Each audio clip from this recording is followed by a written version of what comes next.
عدالتوں کو جو ہے اپنے احکامات منوانے چاہیے، کیونکہ یہ پھر جنگل کا قانون بن جائے گا۔ اگر عدالتی احکامات نہ فالو کیے جائیں تو پھر جو ہے یہ ملک میں افراتفری ہوگی۔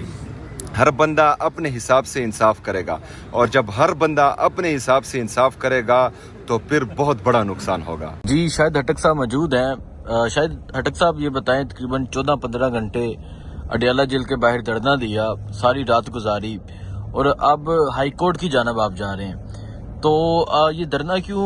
کیونکہ لوگ دیکھ رہے تھے کہ یہ دھرنا کیوں دیا گیا ہے، اور ابھی ہائی کورٹ جانے کا مقصد کیا، اس حوالے سے بتائیے گا۔ بسم اللہ الرحمن الرحیم۔ دھرنا تو اصل میں عمران خان صاحب کے آئسولیشن، جو انہوں نے عمران خان صاحب کو آئسولیٹ کیا ہوا ہے، اور اس کے علاوہ جو انٹرنیشنل میڈیا پہ ان کی صحت کے حوالے سے خبریں چلی، اور جو ہمارا تشویش ابھی بھی برقرار ہے، اور اب ہم جا رہے ہیں اسلام آباد ہائی کورٹ، وہاں پہ ہم چیف جسٹس سے ملنے کی کوشش کر رہے ہیں۔